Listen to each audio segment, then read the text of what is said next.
Hello' guys, সিদিনাখন যোৱা সপ্তাহে এটা ভেকচিন দিছিলোঁ, ৰাণীক্ষেত ভেকচিন। এতিয়া 14 দিন হ'ল। আয়ুৰ্বেদিক ভেকচিন দিম আজি।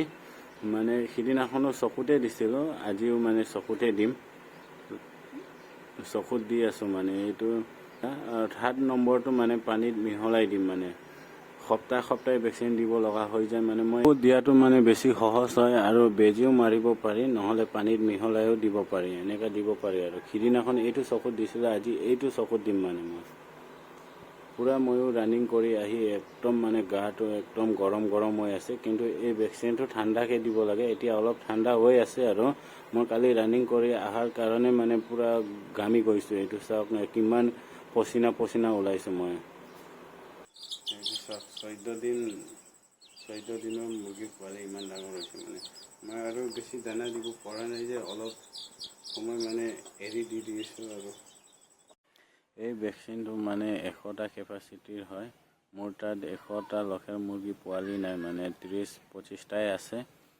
আৰু ছেকেণ্ড দিনত একদম নচলিব, কাৰণ এই গৰম দিনটো একদম মানে ঠাণ্ডা হ'ব লাগে ভেকচিন, তেতিয়াই কাম দিয়ে। এতিয়া ভেকচিন দি আদায় হৈ গ'ল, এতিয়া থৈ দিছোঁ আৰু আকৌ মাওটোৰ লগত থৈ দিছোঁ। দিনত ধুনীয়াকৈ ঘূৰাই মানে অলপ মানে বেৰা দি থৈ দিছোঁ নেটেদি, তাৰ ভিতৰতে ঘূৰি থাকে। মানে এইকেইদিন মই দানা ভালকৈ দিব পোৱাই নাই, মানে অলপ এৰি দিছোঁ। আৰু অলপ মুৰ্গী পোৱালি এৰি দিলে মানে তাৰ গ্ৰথটো ইমান ধুনীয়া হৈ আহে নহয়। আৰু ভিতৰত বেছি তলেও বেয়া। আৰু এইটো মোৰ ঘৰত খাবলৈহে মানে পুহিছোঁ, আৰু 2-3টা বেচিবলৈ। তো মই ডাইৰেক্ট ফাৰ্মিং কৰা নাই, আৰু এইটো আইডিয়া লৈ আছোঁ ময়ো ভেকচিন নতুনকৈ দি।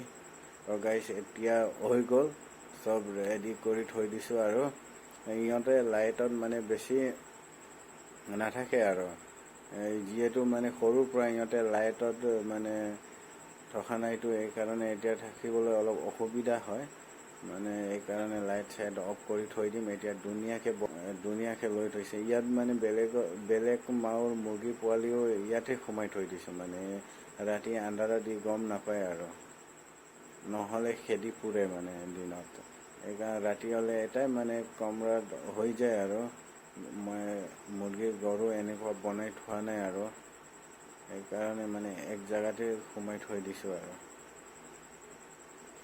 এতিয়া ধুনীয়াকৈ বহি আছে। এতিয়া দি মেলি আদায় হ'ল। মই এতিয়া গা ধুবলৈ যাম। আজি ভিডিঅ'ৰ কাৰণে বাই বাই গাইছ।